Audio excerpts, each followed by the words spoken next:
Hey Brett, how's it going today? Good, Ange. How are you? Good. Well, that means it's another episode of Money in the Bank, the financial podcast where we cover a whole range of personal finance and small business topics. So, yeah, this is episode 49. 49. All right, we're almost at our big milestone, right? Yeah, so in case you're just tuning in, we are giving away $50 for our 50th episode.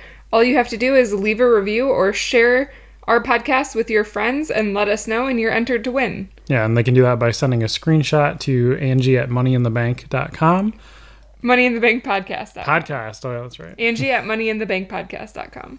So there we go. All right, well, that covers that. So do you know what we're talking about today? Usually no. You do, because this is more your realm. Okay. What in my realm are we talking about? Small I only have businesses. like one realm. Okay, good. All right, that makes sense. So a little known fact about you is you actually went to school and majored in entrepreneurship. Yep. And we've talked about it on the podcast before, but you successfully ran your own business while going to college to pay for college, basically. And you ran it with, several other friends.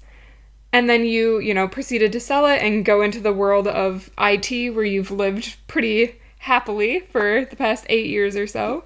Right. Worked on our own business, working hard and paying ourselves for, it was about 6 years. And then sold that, and I was like, well, I'm going to give the other side of the coin a try and let somebody else pay me to travel around the country and do all kinds of fun things. Yeah. So. Well, and so then the great thing was, a few years back when I was like, oh, I want to get into property management. I have no idea how to do this. You have a lot of knowledge about like creating an LLC, and that's like very much your wheelhouse. So when I come to you and I'm like, let's do this, you kind of know how to structure it on the back end. You also do a really good job, I think, with the property management stuff, with communicating with our tenants or future tenants, prospective people who want to look at the place, and scheduling and arranging stuff. I think that's like really your wheelhouse. And also putting together like business plans or project plans. Like you're really good at all that sort of things. So that's why I think this is a great episode to have you on. Obviously, I have you on all of them, but specifically like small business, because I wanted to talk today about the common pitfalls that might happen in the first year of owning your own business. So if you actually go back to episode 27, we talked about getting started with a small business, creating a business plan, and that sort of thing. But today I kind of wanted to focus on how do you, plan to create the business in the first place, and then what can you do to elevate your likelihood of success, I guess. Yeah, I would say like steps for success is kind of what we're aiming for then, right? So I would say if we're in that vein of thought, the number one thing that will help you be successful in starting a business, the number one skill that I would say you need to have is some form of an ability to communicate with other people, right? Because if you are working with other people, or if you're in a customer service industry, or if you're even doing like, just mowing lawns in your neighborhood or doing a lemonade stand, right? You have to be appealing to those clientele in that area, because if they think you're weird, right, they may not work with you, right? Or more importantly, so that's like a little bit of a charisma attitude, but on the other hand, you also need to be able to communicate and be reliable. And right, so you have to know when to talk to them. You have to have open lines of communication. They have to be able to contact you, and you answer the phone. And if you don't answer the phone, you call them back right away, right? There's not like 24 hours of like delay gaps between like what is going on with you and them in that situation, right? Because people start getting nervous if they're not able to contact you anymore, and then that really puts them off the situation. Well, and I think everybody, if you're paying somebody for a service, you want to know that they're reliable. So I think knowing that you can get in touch with them and, that's really important. I know I've been growing my financial coaching stuff on the side, and that's something that I think has been very valuable that you helped teach me is, when I reach out to somebody who's interested in these services, sometimes, they ask questions back and forth and then they kind of go silent. And I also think in terms of communication, you also have to not be afraid to kind of like go after business sometimes and reach back out to people. Like sometimes people aren't responding because they don't want your service. It's because they forgot or life got busy. So I think sometimes like reaching back out to them and just kind of having like that, building relationships maybe is what I'm trying to get at. I think building relationships and networking is important for everybody, whether you're in business for yourself or not. Right. And don't forget that, other people are bad at communicating too. It's not maybe just you that doesn't have that skill set naturally. Most people are like pretty bad at communicating effectively. So yeah, they're not following back up with you, and maybe you have to chase them down a little bit harder because they're not as responsive as you would like them to be. So it is a two-way street there. It's a balance between like hounding people down that don't want to be harassed basically, and they aren't interested in the service, and the people that are just like just not good at following back up again, or like are busy, or like I didn't get around to it or whatever, right? And they appreciate you following up. Like you just have to kind of know the audience there. Well, and that's why I kind of wanted to emphasize the networking part of it, because I think sometimes it's just good to build relationships with people even if there's nothing in it for you. So what I mean by that is I think people who have built a relationship with me and then offer a service and are good at what they do, I'm more likely to go back to them because they're my, I consider them friends at that point, or business friends or business acquaintances, versus like I feel like there's this whole segment now of like, basically MLM or pyramid scheme structures where they get people to like post on social media, on Facebook every single day, like trying to sell their, wraps or whatever they're selling. And I feel like sometimes that is way too much in your face. So like when I'm saying like, delicately check in with people, I think that's very different than like, anytime you post anything on Facebook, it has to do with your business, right? I think you still have to be a person at the end of the day. Right? You're not just a business entity, even if you're in business for yourself. Right. And what you want to promote and who you want to promote and communicate with, right? That just comes from like them being like good, reliable people, like somebody that you're not afraid to put your name out there and say like, this person is amazing. They're going to do a good job for you. Not just because like they were part of like a business group that you're a part of, or like a chamber of commerce group, or some meeting that you subscribe to that's like a group in the community, or in real estate like an REI group or club, stuff like that, right? I was reading an article the other day that was talking about that kind of a mentality, and like everybody just gets together and says like, okay, here's my business, and like this is how it's applicable to you, and because I'm offering you this, then I'll like forward your stuff on to all of my clients also, right? And they just referred to that whole methodology as like a circle jerk, right? Yeah. Nobody's like, the quality is like not a factor in that relationship. It's just like, you're doing something for me, so I'm going to do something for you, right? And then just like it's a whole group of people that are all doing that together. Yeah. So I think instead, if you can like build relationships and just be like a quality person. So I guess the second point that I kind of want to make is, the first one is communication. And I would say the second one is knowledge. Like nobody is going to work with you if you're not qualified or knowledgeable with what you're doing. And, that applies to all businesses.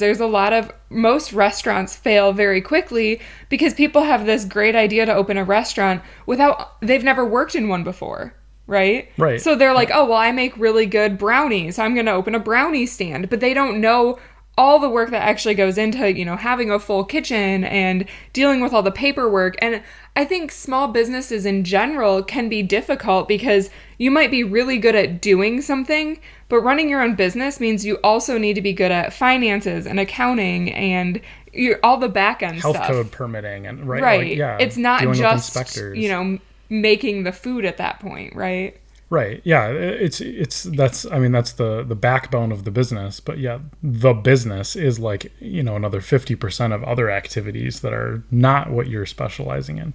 So usually there's some kind of a partnership, and that's, when we were talking about this a long time ago, there's a lot of like scientist driven people is in this example. And then there's like business driven people, and like the scientist driven people like love to just like make stuff and invent things.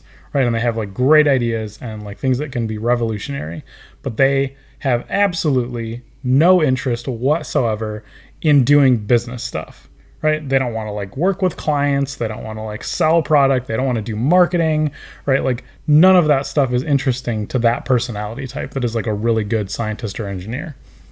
And so, right, that was like one of the courses that we went through was like, specifically how to work with those like scientists and engineers to like take those really good products and turn those into like really good businesses. Right. Right. And so like taking that whole half of the other business and like facilitating it, turning it into marketing, communicating it, get the plan out there, figure out what the cost is, scalability, all that stuff that can turn a product into, a product offering. At scale, right? So it's at least half the battle, right? You have to have a really good, solid idea that people really want, and then you have to be able to like, not necessarily monetize that, but like deploy it. Right? Yeah. Well, I mean, I think one example for us is there was a great restaurant in town that we absolutely loved. It was farm to table concept. The chef was incredible. Yeah, every single dish on their menu was like fantastic, and they would have a line out the door every day, but he employed too many people. He ended up getting a building that had a lien on it. There were all these things that he didn't do his due diligence, and he couldn't stay open even though everybody loved his product and he had the customers, right? He just like didn't have the business model. And for how good that food was, I think it was underpriced too, right? So maybe he was selling it too close to being at cost and didn't cover all of the things that you don't think about. Like he wasn't covering for taxes and he wasn't covering for maybe just all the payroll, or maybe it was just covering the ingredients, right? But that's right. You have to do a lot of that math there with your accounting to make sure that you're sustainably going to be successful in the future, and don't underprice yourself and then just back yourself into a corner. So like do you kind of recommend, monthly check-ins then to reconcile your books and see like how much money did I actually make after all expenses were covered? Yeah, because there's two phases here, and one of them is projections and understanding like this is what I think I'm going to make, and understanding the projections of all of your expenses and looking to that in a little deeper scenario than just like by a month to month, because you don't have a lot of expenses that are like reoccurring month to month. Sometimes things come and go, or some things overlap where your revenue comes in one month but all the expenses are in a different month. So you have to like look at it across the board a little bit and not just isolate it into that one maybe month by month scenario. Because like planning for taxes, right? Like your business taxes are different than your personal taxes, where like if you work for a business, your personal taxes are like withheld a lot of the time from your employer. But like business taxes, you just have to like pay those, right, at the end of the day. So you have to be saving for those in advance, and not be surprised by them. And sometimes that's annually, sometimes that's like quarterly, depending on what kind of business you're a part of. But so do you recommend then that people try to find like mentors for their first year or few years to help them? Because I feel like I know a lot of people who would have a good idea and be better at, kind of executing their thing, but maybe they don't have the same business sense. So are there people out there that can help you with some of that? Or are there like, do you have any good resources of like, here's some books that would be good? Maybe not off the top of your head, but we could, link them in an article. But I'm just wondering, like, for people who might not be, this doesn't all come naturally, and I know, even working with personal finances don't always come natural to people, and especially once you start talking about taxes, it's enough to make anybody start glazing over. So how do people kind of gain this knowledge if they've never had it before? So there's a couple, so you asked a lot of questions there. So for as far as books are concerned, there are a couple books that we really hit home and used all 4 years of college. One, in specifically pertaining to this conversation, was, I think it's like, 12, 15 years old now. The 7 highly effective habits for effective people, or 7 habits for highly effective people, right? And I think there's a teens one too, depending on how old you are. But that has like general concepts that just like lay out on paper, like here are the like things that you need to be like pretty good at, right? One of those is being like really good at communication, right? All 7 of them are important, but I'm just calling that one out as like one of the most important that I see on a daily basis. So you just it's a simple book, it's simple concepts, it's an easy read, right? They're not digging too deep on any of that stuff, but it's really important that you like just are aware and have an idea of what those things are. So as you go out and have a conversation with somebody, you're covering all those bases and checking all those boxes, right? You don't have to be crazy about it, but just be like, I understand the situation, and you can move forward from there when you know what you don't know or know what you didn't know before. The other one is really kind of anything written by like Peter Drucker. He was kind of like one of the founders of a lot of the premises for our entrepreneurship program when we were in college there, and so we read I think 2 or 3 of the things that he had put together. But his concepts go through. He's got a lot of case studies throughout all the books as well, and just reading from the experiences and lessons learned from other entrepreneurs that have like already paved the path, right? Is a good value add, because you're learning from experiences, from failures from other people, and learning from your failures is really important. But it doesn't have to be just your failures, right? You can learn from failures of everybody else also, and not have to go through that experience, but still gain the knowledge. And so that's where it comes back to getting a mentor also. It's the same concept. Working with somebody that has like drug themselves up through this process in a similar field and has learned a lot of the experiences along the way and what to do and what not to do, really helps bring you up as well. And that can be a mentor that is like kind of directly above you, that is like, you know, I'll use the lawn care service thing, as if you're just trying to get into that and mow people's yards in the neighborhood, go talk to like one of the big lawn care guys in the area, and like they probably did the same thing. How did they get started with a business? How did they like bring on an employee for the first time when it's not just you anymore and you've got 20 lawns to mow a week and you want to have like another person helping you? How do you bring them on? How do you pay them? How do you think about all these little things that require that nuance? And but you can also have mentors that are kind of like lateral to you and work in kind of like different areas, or have different schools of thoughts or different backgrounds, but have a similar interest in what you're trying to do. So that could be more in like real estate, where like somebody is a contractor, but then somebody else is an investor, or like somebody else is a real estate agent and knows the markets well. And right, so there's different players inside of that field that all need to help each other to be successful. And the more successful one of those people are, the more successful the other ones can be also. So it's a like a symbiotic relationship where everybody is benefiting. Well, it's the blue ocean business strategy, right? Where you like, instead of like feeling like everyone's your competitor, you work with people to like build more attention up to that market, right? So like real estate being one example, like agents showing houses and then investors coming in and like putting money into them is just making it more desirable for people to live there potentially. So it's making the whole industry start doing better. Right. Yeah, that's exactly right. But even for your little niche though, even for your little group, like if you're friends with this real estate agent and this real estate agent, you're just passing this person all kinds of business, they're just getting a lot more experience a lot faster, and then they're coming back and turning that over back to you again. Right. And saying like, okay, I'm selling all these houses, these people are doing flips now, they need this work done, and you can pass that back and forth. That's the successful model of I guess the circle jerk is like when people are actually good at what they do and you're reliable and you have that appropriate networking group, and not just a networking group full of like people that don't have any good skills.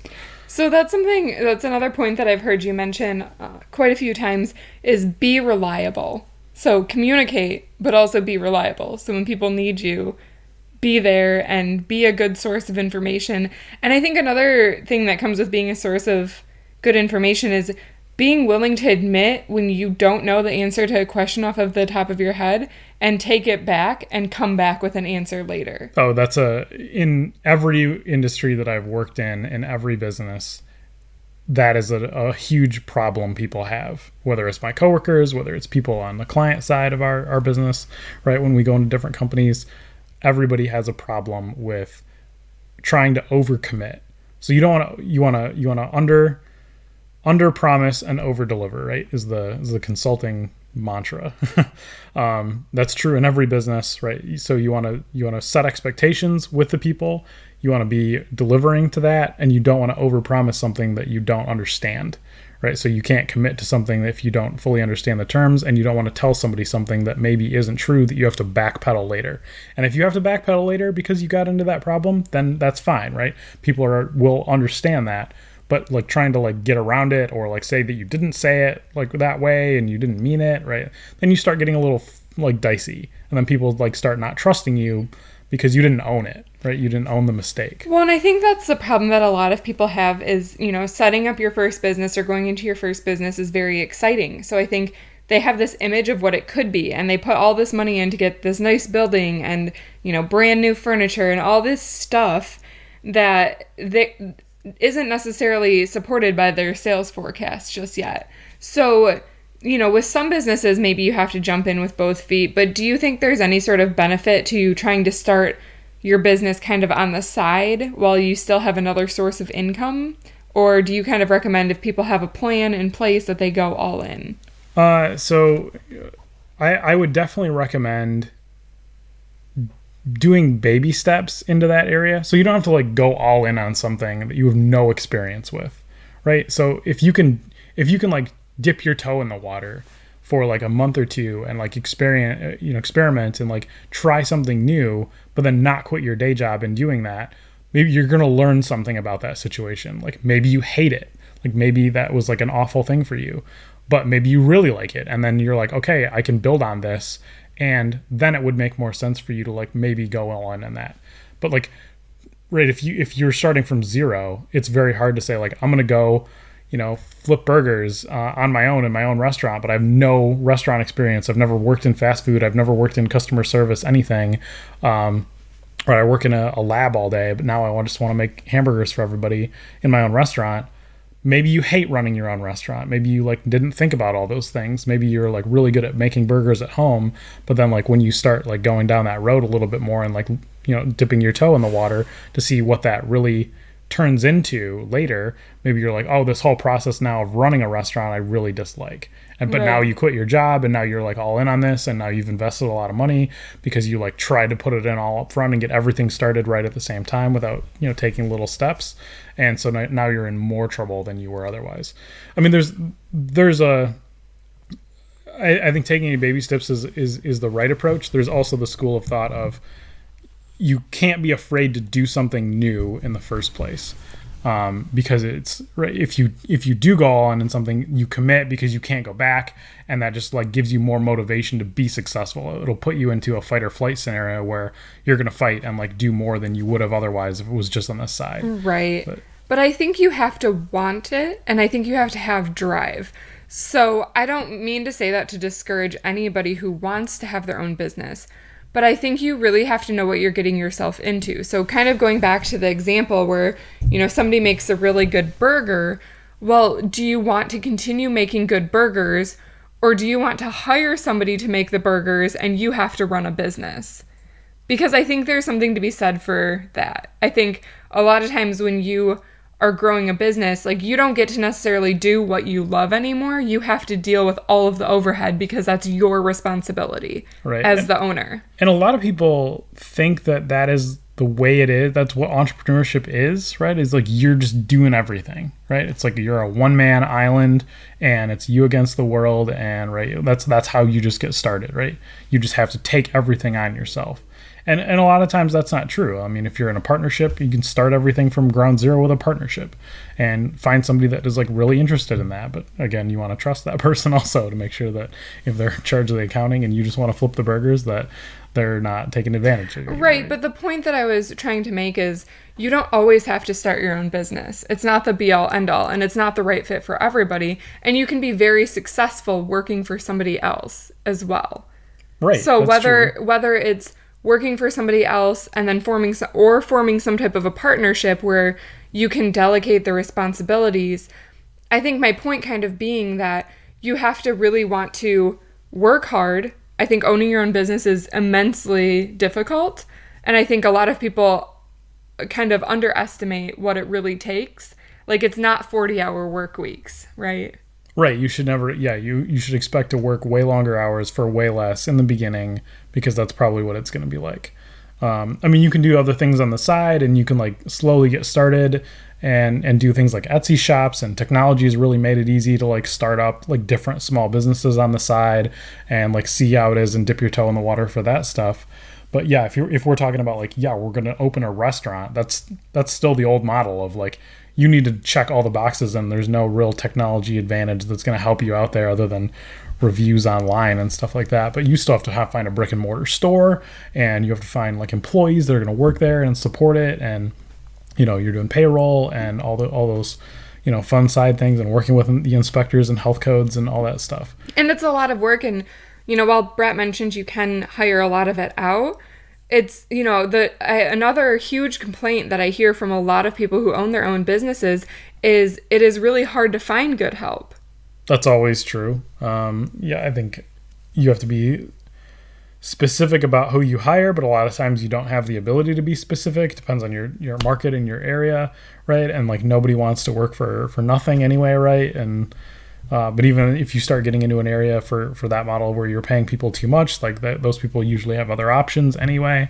And so that level of personnel is really difficult. So you could have a lot of high turnover in that space, but you can also get super lucky and like find somebody that's an amazing employee, because those people are out there also. Yeah. And they just like, you just got to find that guy that like loves making hamburgers, right? And that's like what he wants to do. And he's like really good at it, but he doesn't want to do like training for the other employees, right? Like he's not interested in that. Right. He's just like, right. So everybody's got like pros and cons to their working relationship, but you have to be a good manager and a leader in that sense too. So, right, if you're bringing on employees, it's not just like you and them as a team, it's you leading them as individuals who are going to grow and like be successful in the same business, because you're all kind of in the same boat, but you're the one that's responsible for everybody else. Right. So you have to like really be on top of your game for your own benefit, but then for the benefit of everybody else, because you're responsible for their livelihood now too.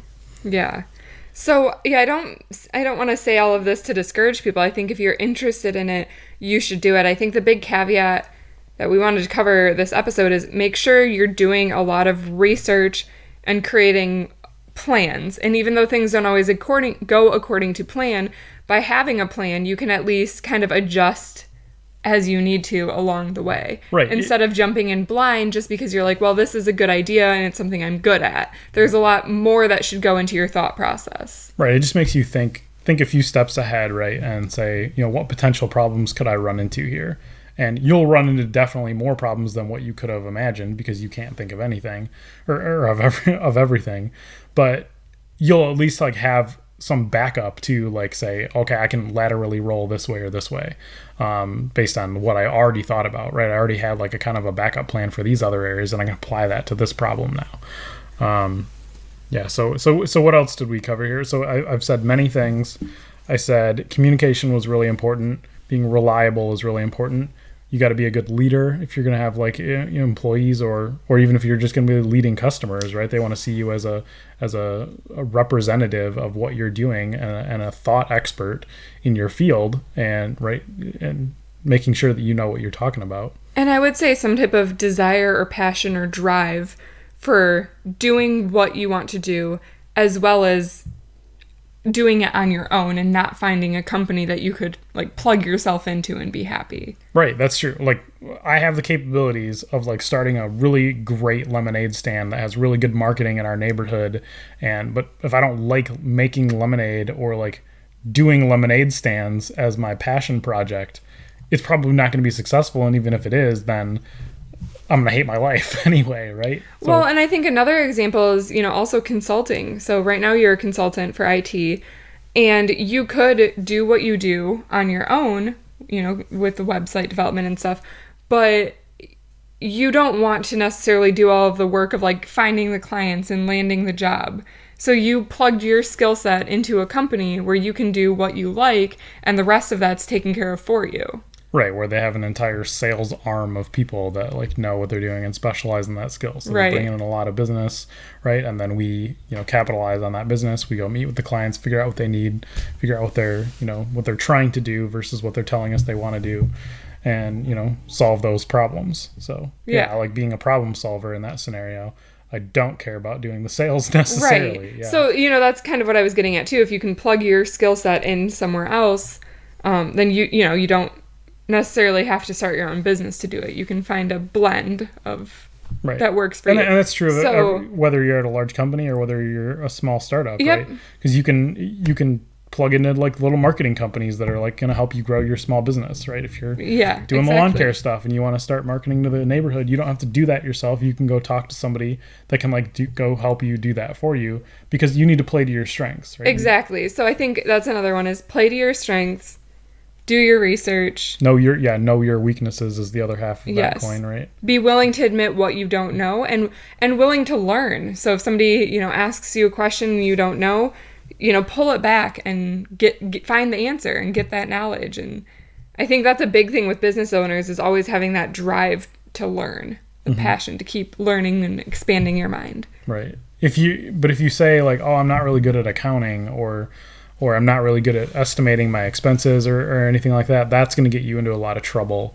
I'd say if you're going to pick a weakness to work on to turn into a strength, you need to pick that one, because you need to understand how your business is going to operate and function from a scalability perspective, to say like, this is the money I'm bringing in, this is the money that is going out the door, these are all my expenses. If I have to pay employees, this is what this costs, these are what my taxes are. You need to have a good handle on like what that whole universe looks like because that's your whole business.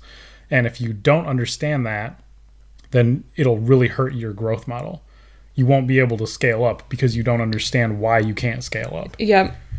And you won't be able to, maybe it makes sense to bring on employees at that point. Maybe you shouldn't be doing every single thing yourself. Maybe it would be totally cost effective to bring in more people, and that would increase your profitability overall. But you have to be able to run those forecasts. Right. You can't make that decision until you understand like why you would make that decision. Yeah.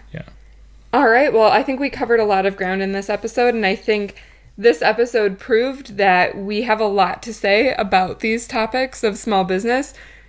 Well, as I mentioned, Brett had a lot of experience with it, and we've independently started several small little side businesses and ventures over the past few years. So we do have, some experience in this topic, and obviously we like to talk about it. So if you found this podcast interesting, I know it's kind of a departure from the normal personal finance topics we typically talk about, but if you like hearing about small business topics, please let me know, because we will continue if you want us to. I think I cut Brett off today. I think there's a lot more in his brain that he wanted to say, but we're kind of at our, mark here, so we can't go on forever. We can't have a 4-hour episode, but if we can make more. So just let us know if this is interesting to you. Yeah, and I think if anybody out there is looking for a mentor and like thinking about starting a small business, or has already started a small business and is doing well or not doing well, it always helps to like be able to bounce ideas off of another person to see, what is in their head, or, trying to not operate inside of just your own mind throughout the whole business. Getting feedback from other people about their perspective on the situation is always valuable, whether you use it or not. You don't have to use it. But if anybody has any questions, reach out to us at Angie nobody knows what it is. Angie at moneyinthebankpodcast.com. And we'll be happy to like take a look at your use case and your business case there and see, what opportunities there are or what changes could be made. And just talk about it a little bit and act kind of as a mentor there. I know I've been riding in Ubers a lot more lately since we sold our last vehicle as I go to and from the airport.